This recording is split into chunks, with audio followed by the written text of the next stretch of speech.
नमस्कार विद्यार्थी मित्रांनो आणि पालकांनो. आज आपण करिअर मार्गदर्शन या विषयावरती थोडंसं बोलणार आहोत. करिअर काय असतं हे मुलांना समजलं पाहिजे आणि पालकांनी ते समजावलं पाहिजे, यासाठी थोडंसं हा व्हिडिओ बनवला आहे. पाहायला गेलं तर आता 10वी आणि 12वीचे बोर्डाचे पेपर संपतील, तर त्याच टाईममध्ये जर आपण मुलांना सांगितलं की या कोणत्या विषयामध्ये करिअर केलेले चांगले फायदा आहे किंवा त्याची आवड कोणत्या विषयात आहे ते पण त्याला समजून घेण्यासाठी आपण हा व्हिडिओ केलेला आहे. तर यामध्ये आपल्याला करिअर मार्गदर्शन म्हणजे काय, करिअर म्हणजे काय असतं हे बघायचं आहे. नंतर करिअर आणि नोकरीमधला फरक समजून घ्यायचा आहे. करिअर कसे निवडायचे, करिअर कधी निवडायचे, करिअर निवडायचे टप्पे लक्षात घ्यायचे आहेत. परत करिअरसाठी किती पर्याय आहेत मार्केटमध्ये सध्या आपल्याला ते समजून घ्यायचं आहे. आता पारंपरिक जे करिअर आपण पाहत होतो ते समजून घ्यायचे आहेत. काही महत्त्वाचे जे आपण मार्केटमध्ये आता बघतो, मोठे मोठे पदाचे लोक, त्यांचे पण संदर्भात समजून घ्यायचं आहे. असं सर्व प्रकारचे मी व्हिडिओमध्ये हे केलेले आहे. आणि सरकारी क्षेत्रामध्ये करिअर कसं करायचं हे सुद्धा मार्गदर्शन करण्यासाठी आपल्याला हा व्हिडिओ बनवला. तर आपण सुरुवात करूया आपल्या करिअर मार्गदर्शनाच्या बद्दल. मुळात करिअर म्हणजे काय हे समजण्यापूर्वी आपण नोकरी आणि करिअरमधला फरक समजून घेऊ. नोकरी म्हणजे फक्त एखादा पैसा कमवण्यासाठी केलेली धडपड असते. काहीतरी काम करून आपण पैसा कमवण्यासाठी जे काही धडपड करतो ती नोकरी असते. आणि करिअर म्हणजे तर त्या नोकरीतून किंवा त्या व्यवसायातून ज्या क्षेत्रामध्ये आपण शिक्षण घेतलं आहे, ज्या क्षेत्रामध्ये शिक्षण घेऊन ज्या क्षेत्रामध्ये आपण नोकरी किंवा व्यवसाय करतो आहे त्या क्षेत्राचा अनुभव घेत त्या क्षेत्रात ज्या रसातलापर्यंत जाऊन आपण जो काही आंतरिक समाधान केलं आहे, घेतलं आहे, त्याला करिअर समजायचं आहे. हे माझ्या मते 2 व्याख्या आहेत. तर नोकरीमधून सुद्धा पैसा मिळतो आणि व्यवसायामधून सुद्धा पैसा मिळतो. पण काही लोक नोकरी करतात, तर त्यातून ते करिअर म्हणून नाही, तर ती नोकरी आपण करतो फक्त पैसा मिळवण्यासाठी. कारण एखादा माणूस जर समजा हमालकीची नोकरी करतोय, तर त्यातून फक्त करिअर म्हणून तो हमालकीची नोकरी करत नाही, तो फक्त पैसा म्हणून वापरतो. पण जर एखादा डॉक्टर जेव्हा डॉक्टरची जी किंवा त्याच्या व्यवसाय संबंधाची जी नोकरी करतो, तर ती करिअर म्हणून करतो. कारण की त्याच्यावरती त्याला पुढे भविष्य चालणार असतं. करिअर म्हणजे काय हे आपण समजून घेऊया. एखाद्या व्यक्तीच्या आयुष्यातील शिक्षण, काम आणि अनुभव मिळून तयार होणारी व्यावसायिक प्रवास. आता ज्यामध्ये आपण शिक्षण घेतलं आहे, त्याचमध्ये आपण जो काम केलं आहे, त्याच कामामधून आपण जो अनुभव घेतला आहे, त्यातून जो आपला व्यावसायिक प्रवास जो 16व्या वर्षापासून जो चालू होऊन जो 60व्या वर्षी जो संपतो तो प्रवास. किंवा दुसऱ्या गोष्टीमध्ये जर अशी वाटचाल ज्यामध्ये आवड, कौशल्य, उद्दिष्टानुसार निवडलेलं क्षेत्र, क्षेत्रात प्रगती साधून आर्थिक स्थैर्य मिळवणे आणि सामाजिक समाधान मिळवणे हे समाविष्ट असतं. आता ज्या गोष्टीमध्ये आपल्याला आर्थिक स्थैर्य पाहिजे, करिअरमधून सुद्धा म्हणजे जी गोष्टीचं आपण करिअर करणार आहे त्यामधून सुद्धा आर्थिक स्थैर्य मिळणार आहे आणि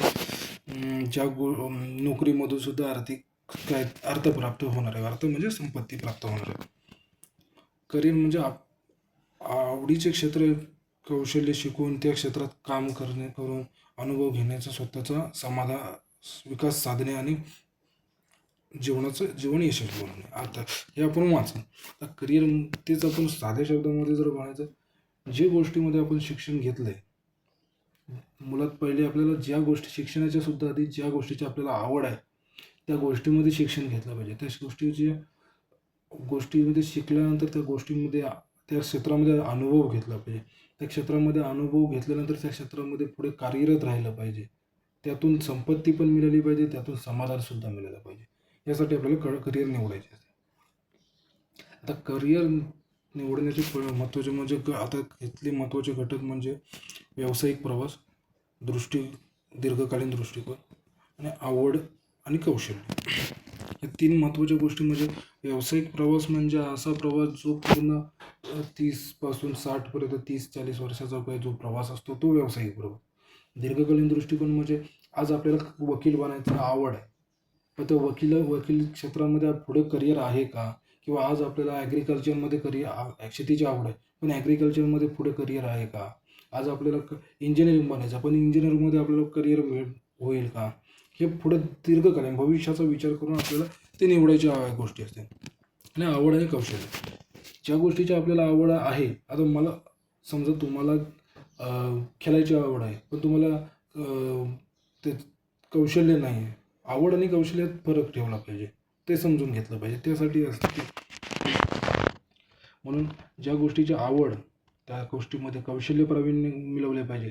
त्या गोष्टीत व्यावसायिक प्रवास केला पाहिजे. त्या गोष्टीमध्येच कार्यरत राहिलं पाहिजे आणि त्याच गोष्टीचा भविष्यात सुद्धा विचार केला पाहिजे. या गोष्टी सर्व पाहून करिअर निवडले पाहिजे. आणि करिअर निवडायचं कसं? करिअर निवडताना स्वतःच्या आवडीनिवडी, कौशल्य, मूल्यांचा अभ्यास, विविध पर्यायांचे संशोधन करणे, करिअर मार्गदर्शकांचा सल्ला घेणे. ज्या क्षेत्रामध्ये करिअर करायचे आहे त्या क्षेत्राचा अनुभव घेणे आणि बाजारपेठेची मागणी समजून करिअर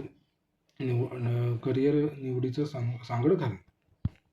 हे झाले लिखित. आता आपण स्पष्ट करू आपण त्याचे उद्दिष्ट. करिअर निवडायची प्रक्रिया. आता स्वतःचा ओळख, इथे पण लिहिले स्वतःची आवड निवड, अभ्यास, मूल्यांकन करणे. स्वतःच्या ओळखीमध्ये स्वतःची आवड निवड, कौशल्य आणि मूल्यांकन करणे असं समाविष्ट आहे.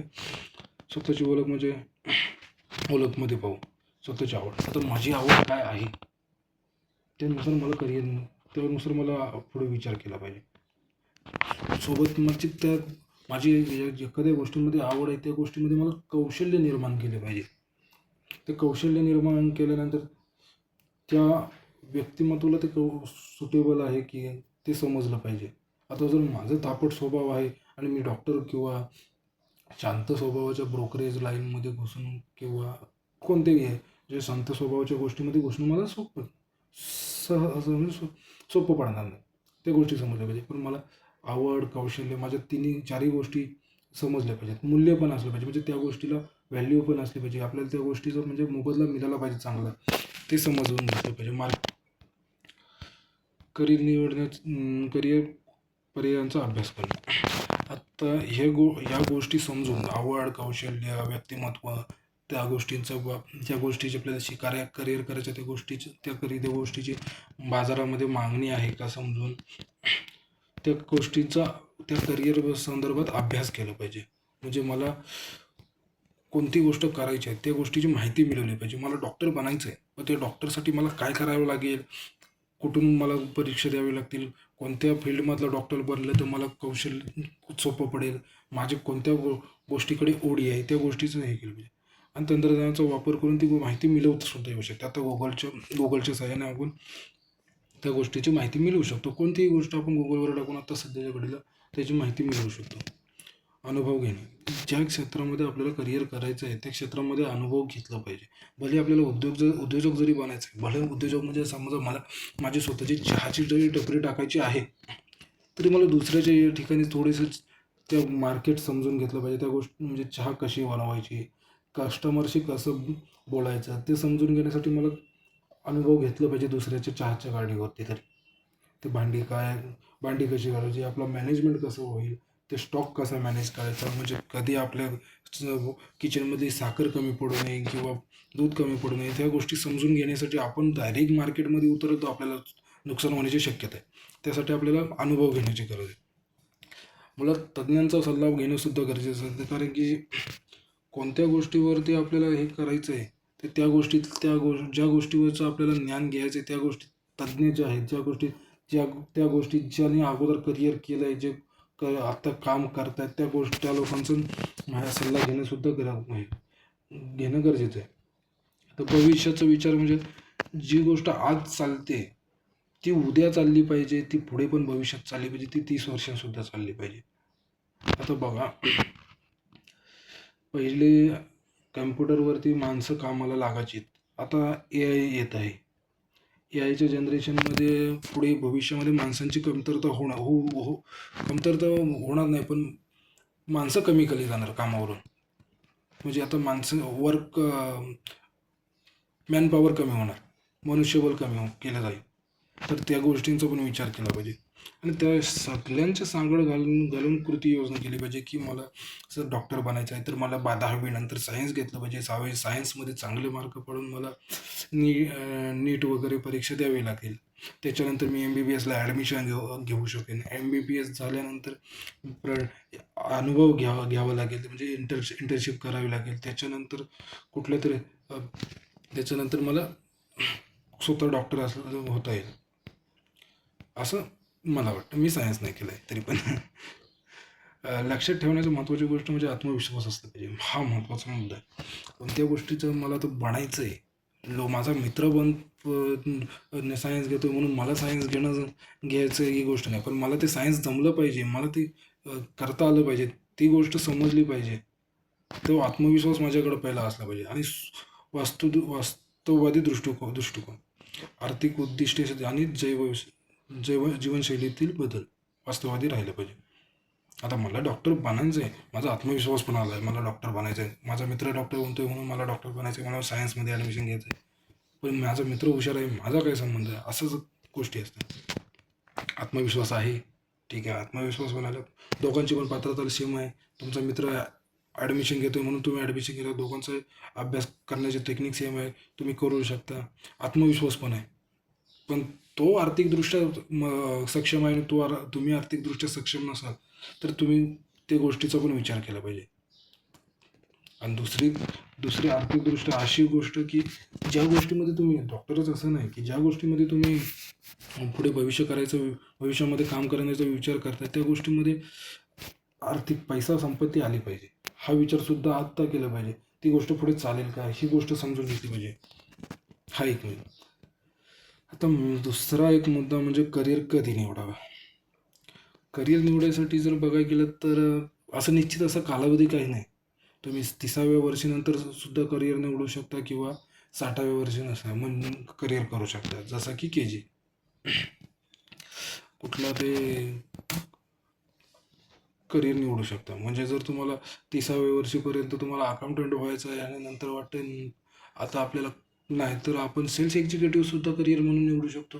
किंवा 30व्या वर्षी आपण धंदासुद्धा चालू केलो. 60व्या रिटायरमेंट झाल्यानंतर धंदासुद्धा बिझनेससुद्धा करू शकतो. करिअर कधीही निवडू शकतो. पण जर आपल्याला एखादं समजा स्पेसिफिक असे करिअर असतात जे की त्यासाठी ते शिक्षण घेतलं पाहिजे. म्हणजे मला CA बनायचं आहे तर मला त्या गोष्टीचं शिक्षण घेतलं पाहिजे. त्यासाठी मला काय गोष्टी केल्या पाहिजेत त्या शालेय जीवनापासून आपल्याला ठरवलं पाहिजे. मुळात करिअर निवडायची म्हणजे मेन वय बघायला गेलं तर 8वी 9वीच्या टायमात 8वी 9वी 10वी. 8वी ठीक आहे, 8वी आपण सोडून देऊ. 9वी 10वी, कारण की 10वी नंतर तर आपल्याला बेसिक करिअरच्या वाटेने वाटचाल करावी लागते. त्यासाठी आपल्याला सायन्स, आर्ट, कॉमर्स अशा पारंपरिक आपल्या शाखा निवडाव्या लागतात. त्यातून पुढे करिअर करावं लागतं. आता जर CA बनायचं तर मी आर्ट घेऊन मी CA बनू शकत नाही. कारण की मला 12वी सायन्समधून 12वी कॉमर्समधून मला पास व्हायला पाहिजे. आणि 12वी 23वी सुरुवात केल्यानंतर म्हणजे शिक्षणाची सुरुवात केल्यानंतर आपल्याला पुढे याची आपलं करिअर स्थापनाची सुरुवात केली पाहिजे. म्हणजे कुठल्या तरी क्षेत्रामध्ये काम करायला चालू केलं पाहिजे, अनुभव घ्यायला चालू केला पाहिजे. त्याच्यानंतर पुढे 25-26 नंतर त्या क्षेत्रामध्ये स्टेबिलिटी येत जाईल, आपल्याला त्या गोष्टीचं नॉलेज येत जाईल प्रॉपरली. आता करिअर निवडायचे टप्पे शालेय जीवनात म्हणजे शालेय आणि महाविद्यालयाच्या जीवनामध्ये करिअर निवडायचे असे टप्पे आहेत. पहिला टप्पा म्हणजे शालेय जीवनात करिअर निवडलं पाहिजे. म्हणजे त्या टायमाला आपल्याला समजून घेतलं पाहिजे की आपल्याला स्वमूल्य समजून घेतलं पाहिजे. आपल्याला काय करायचं आहे, आपण काय करू शकतो, आपल्याला जमेल का, त्या गोष्टी समजून घेतल्या पाहिजेत. संशोधन केलं पाहिजे. म्हणजे आपल्याला काय बनायचं आहे, त्या गोष्टीचं ते फ्युचर काय आहे, सध्याची परिस्थिती काय आहे आणि किती कॉम्पिटिशन असणार आहे ते समजून घेतलं पाहिजे. आणि तज्ज्ञांचं मार्गदर्शन तर कंपल्सरी घ्यावंच लागणार आहे. कारण की तज्ज्ञ माणूस जर आपल्याला एखाद्याला माहिती देणारा माणूसच मिळाला नाही, प्रॉपर माहिती देणारा माणूस नसेल तर तो कुठल्याही मार्गाने भटकत जाऊ. जसं की आता जर एखाद्या असं जो शिकलेला माणूस नाही, अशिक्षित आहे, त्याला मार्गदर्शन मिळत नाही. आता गावाखेड्यातून काही लोकांना आता अशिक्षित आहेत, मार्गदर्शन मिळत नाही. मुंबई किंवा पुणे या ठिकाणी जाऊन हमालकीची कामं करतात, भिगारीची कामं भिगारी भिगारी म्हणजे अशी कामं करतात. नाहीतर कुठेतरी घरकाम ही कामं चालू आहेत. पण सुशिक्षित माणूस जर माणूस शिकलेला आहे, त्याला मार्गदर्शन नाही, तर ती गोष्ट होऊ शकते. तर त्याला पहिल्यापासून म्हणजे प्रत्येक गोष्टीचा स्वतःला अनुभव घ्यावा लागतो. त्यामुळे मार्गदर्शकांचा सल्ला घेणं म्हणजे मार्गदर्शक म्हणजे आपले शिक्षक, आई-वडील किंवा आपले बहीण जे शिकलेत, काहीतरी करतायत, त्यांचा सल्ला घेतला पाहिजे. आणि दुसरा म्हणजे महाविद्यालयीन विद्यालयीन शिक्षण आणि त्यानंतर म्हणजे त्या गोष्टी शिक्षण घेतलं पाहिजे. म्हणजे शाळेत आपल्याला काय करायचं ते सल्ला घेऊन आपल्याला त्या गोष्टीचा विचार केला पाहिजे. त्या गोष्टीमध्ये शिक्षण घेण्यासाठी आपल्याला पुढे त्या गोष्टींमध्ये जावं लागेल. शिक्षण घ्यावं लागेल. म्हणजे आता तुम्हाला डॉक्टर बनायचं आणि आर्टमध्ये शिक्षण घेऊन फायदा नाही आहे. कारण की डॉक्टरसाठी सायन्स करावं लागेल. त्या गोष्टी समजेल. त्यासाठी महाविद्यालयांमध्ये सायन्समध्ये आपल्याला ॲडमिशन घ्यावं लागेल.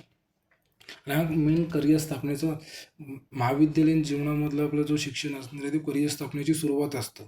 आणि शिक्षण संपल्यानंतर करिअर स्थापन चालू करतो आपण. ही सुरुवात आणि स्थापनेचा फरक आहे.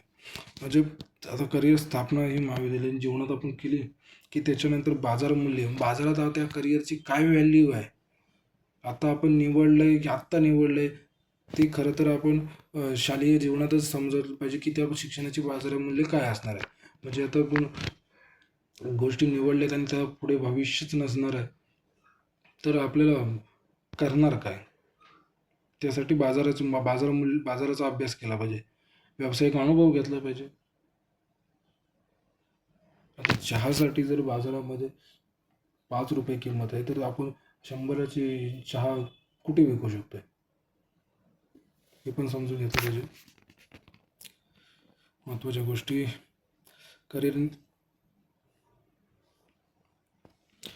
करिअर निवड ही सतत चालणारी प्रक्रिया. म्हणजे आपण जर डॉक्टरचा करिअर निवडलं किंवा CA बनायचं ठरवलंय आणि जर पुढे भविष्यामध्ये जर आपण म्हटलं नाही मी तर CA नाही, CA बनलोय पण आता मला धंदा करायचा आहे, कोणता बिझनेस करायचा आहे, तिथून करिअरचा दुसरा टप्पा चालू होतो. आपण तो करिअर सोडलं आणि दुसराच करिअर निवडलं. मग करिअर ही कधी अशी एका टायमाला होणारी प्रक्रिया नाही. पण ज्याला ज्या गोष्टीमध्ये कायमस्वरूपी करायचं आहे त्या गोष्टीला अभ्यास करणं गरजेचं आहे. आता महावि करिअर निवडणे ही सतत चालणारी प्रक्रिया आहे. पण शालेय जीवनात त्याचा पायाभरणी केली जाते. आणि महाविद्यालयीन काळात ठोस निर्णय घेतले जातात. त्याचबरोबर आर्थिक बाबींचा सुद्धा विचार केला जातो. म्हणजे आता बघायला गेलं तर शालेय जीवनात आपल्या त्याची पायाभरणी म्हणजे शिक्षण कोणतं घ्यायचं त्याचं शिक्षण कोणतं घेणं ही पायाभरणी असते. आणि त्या घेतलेल्या शिक्षणाच्या जोरावरती आपण त्या क्षेत्रामध्ये काम मिळवून कार्य चालू करणं ही ठोस निर्णय असतो. आणि त्याचबरोबर आर्थिक बाबींचा सुद्धा विचार करणं गरजेचं असतं. म्हणजे मला त्या गोष्टींमधून पैसा मिळणार आहे, संपत्ती मिळणार आहे का, ह्या गोष्टींचा सुद्धा मला विचार केला पाहिजे. आता करिअरला किती पर्याय आहेत? आता बघायला गेलं तर आपल्या करिअरला आता असंख्य अमर्याद पर्याय आहेत. खूप मोठी व्याप्ती आहे. कोणत्याही क्षेत्रामध्ये आपण करिअर करू शकतो. फक्त निवड चांगली पाहिजे किंवा परत तीच गोष्ट पहिल्यापासून आपल्याला करत राहावी लागते. जर आपण एकदाच निवडलं आता तर बेटर पडेल. आता पारंपरिकदृष्ट्या आणि आधुनिकदृष्ट्या आणि आता इतर नवीन मार्ग पण आलेत. पारंपरिकदृष्ट्या बघायला गेलं तर आपण जर विज्ञान, वाणिज्य, कला म्हणजे सायन्स, कॉमर्स आणि आर्ट हे शिक्षण घेतच आलो. आता बेसिक जर बघायला गेलं तर प्रत्येक गोष्टीचं कोणत्याही गोष्टीमध्ये करिअर करायचं आहे तर पारंपरिकमधून आपल्याला जावंच लागणार आहे थोडंफार. कारण की पारंपरिकला अजून पर्याय निघाला नाही. आणि आधुनिकमध्ये कसं आता AI जनरेशन चालू आहे. या AIचं हे आल्यापासून माणसांच्या नोकऱ्यांचं पण आता जरा वर खाली चालू आहे. पण AIला पर्याय म्हणजे ज्या गोष्टीमध्ये AI काम करू शकत नाही, आता AI काम करू शकत नाही. डॉक्टरची रिप्लेसमेंट AI करू शकत नाही. कोणत्या बिल्डिंगवरती जे वर्कर कामाला लागणार आहेत त्यांची गोष्ट रिप्लेसमेंट हे करू शकत नाही. पण ज्या ठिकाणी कॅम्प्युटरवर काम आहे, लोक डेटा एंट्री बॅक ऑफिससाठी करिअर जे निवडतात त्यांचे ते ए आय इफेक्टफुल आहे. म्हणजे त्या गोष्टींचा विचार करून सुद्धा आपल्याला पुढे वाटचाल करावी लागेल. Data science, digital marketing, cloud computing या गोष्टीसुद्धा आधुनिकमध्ये आता आहेत. इतरमध्ये जर बघायला गेलं तर उद्योजक, फ्रीलान्सर, लायन्सिंग, सिव्हिल सर्व्हिसेस म्हणजे गव्हर्नमेंट जॉबसारखे हे सुद्धा इतरमध्ये पर्याय आहेत. पण त्यासाठी सुद्धा आपल्याला प्रॉपर वेने अभ्यास करावा लागेल. त्या गोष्टी समजून घेतल्या पाहिजेत. ज्या गोष्टींचं मला करिअर करायचं त्या गोष्टी समजून घेतल्या पाहिजेत. आता करिअर क्षेत्राची उदाहरणे जर आपण समजून घेऊ, विज्ञान आणि तंत्रज्ञान. तर विज्ञान तंत्रज्ञानामध्ये ए आय तर शिकता येणार, machine learning, data science, software developer, cyber security, engineering, medicine, doctor या गोष्टी तर विज्ञानमध्ये तर कंपल्सरी येणारच आहेत. त्या गोष्टी समजल्या पाहिजेत. वाणिज्यामध्ये आणि कला क्षेत्रामध्ये जर आपण बघितलं तर वाणिज्य म्हणजे आपलं कॉमर्स साईड, बँकिंग साईड, त्यामध्ये chartered accountant, banking, business management, digital marketing, share marketing या गोष्टी येणार आहेत. कला कला म्हणजे आर्ट्स ह्याच्यामध्ये फॅकल्टीमध्ये जर बघितलं तर जर आपल्याला कायद्याचे क्षेत्र म्हणजे लॉयर, वकील बनायचं आहे तर तिथून सुद्धा आपण बनवू शकतो. पत्रकारिता, डिझाईन, अभिनेत्री म्हणजे ॲक्टर ॲक्ट्रेस, गायन वादन, छायाचित्र, वाणिज्य नाही, वन्यजीव छायाचित्र म्हणजे प्राण्यांचे, जंगलामध्ये जाऊन प्राण्यांचे छायाचित्र काढून ते अपलोड करतात, ते एक आहे. शिक्षक भरती, आता जे शिकवणारे शिक्षक आहेत भरपूर होतं असे शाळा कॉलेजवरचे शिक्षक हे आर्टमधूनच असतात. पण काही स्पेसिफिक महाविद्यालयावर भरतीचे शिक्षक असतात ते त्या क्षेत्राचे त्या विषयाचं प्रॉपर नॉलेज असणारे शिक्षक घ्यावे लागतात. पण शाळेमध्ये बघायला गेलं तर 10वी पर्यंत शिकवणारे शिक्षक जे असतात ते कला क्षेत्रामधून सुद्धा निवडू शकतात. दुसरा स्किल आधारित नवीन पर्याय ते hotel management, animation, fashion design. आता हे नवीन पर्याय आले ज्यासाठी आपल्याला स्किलच लागते. इथे तर हॉटेल मॅनेजमेंटमध्ये ए आय काय काम करू शकत नाही. ए आय काम करू शकतो फक्त सॉफ्टवेअरवरती. आणि हॉटेल मॅनेजमेंटमध्ये जर बघितलं तर आपल्याला ए आय कोणता तडका देऊ शकत नाही. हा एक पर्याय आहे. उद्योजक म्हणजे छोटे उद्योजक किंवा चहा कॉफी स्टॉलवाले, फास्ट फूडवाले. आणि दुसरा एक महत्त्वाचा पर्याय म्हणजे आत्ता लोक त्या गोष्टीकडे दुर्लक्ष करतात म्हणजे कृषी उद्योग. कृषी उद्योगाबद्दल जर बोलायचं झालं तर कृषी उद्योग खूप मोठा विस्तारलेला उद्योग आहे. शेतीवरती आधारित उद्योग असतो. शेती करू शकतो आपण, 2 टाईम शेती करू शकतो, खरीप आणि रब्बी हंगामानुसार. प्लस आपण कुक्कुटपालन करू शकतो, मेंढीपालन करू शकतो. असे भरपूर पर्याय आहेत. शेणखत निर्माण करू शकतो त्यातूनच. पर्याय आहेत कृषी उद्योगाला पण. आणि भविष्यामध्ये जर पाहायला गेलं तर कृषी उद्योगाला मरण नाही आहे. आत्ता लोक कृषी क्षेत्राकडून सेवा क्षेत्राकडे धावत चालले आहेत. प्राथमिक क्षेत्राकडून सेवा क्षेत्राकडे धावत चालले आहेत. आता कृषी हा प्राथमिक क्षेत्रामध्ये येतो आणि सेवा क्षेत्रामध्ये जे आपण विमा ह्या गोष्टी करतो त्या गोष्टींचा त्या क्षेत्रामध्ये येतो. पण कृषी क्षेत्राचा पण मोठा पुढे भविष्यामध्ये तुटवडा होणार आहे. त्यामुळे जर मुलाने जर आत्तापासूनच कृषी क्षेत्राचा जरी विचार केला, खूप फायदेशीर शिक्षण होणार आहे. कारण की आपल्या भारत देशाला जर बघायला गेलं तर अन्नधान्याचा पुरवठा झाला पाहिजे. सेवा क्षेत्रातून अन्नधान्याचा पुरवठा होणार नाही. तिथून फक्त सेवा मिळू शकतात.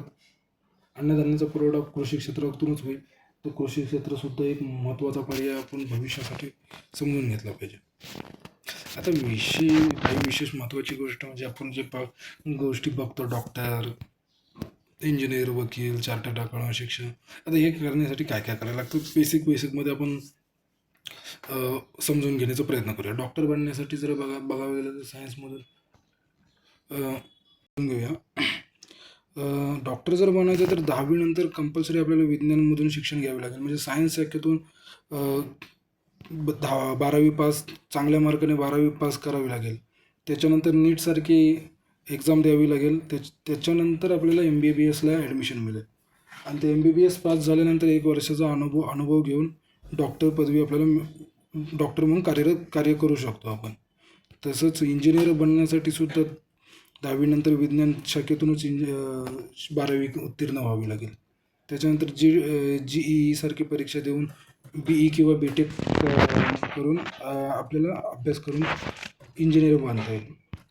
पण जर विचार केला तर वकीलसाठी कोणत्याही शाखेतून आपण 12वी करू शकतो. त्याच्यानंतर LLB कोर्ससाठी ॲडमिशन घ्यावं लागेल.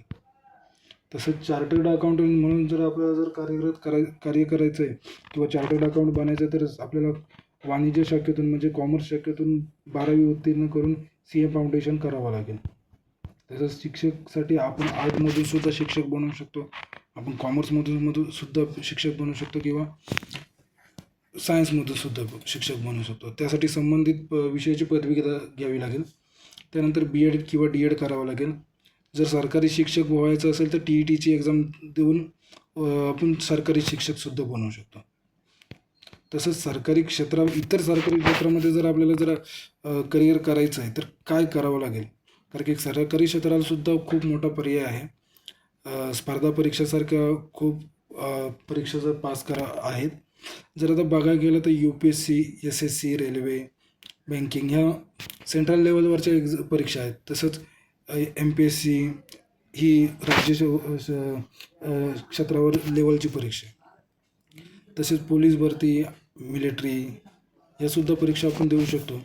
जर सरळ सेवा जर म्हटलं तर सरळ सेवेमध्ये तलाठी, ग्रामसेवक, नगरपालिका, नगरपालिकेमध्ये BMC, TMC किंवा कोणत्याही जिल्ह्याची महानगरपालिकेमध्ये सरकारी परीक्षा देऊन पास होऊन सरकारी नोकरी मिळवू शकतो.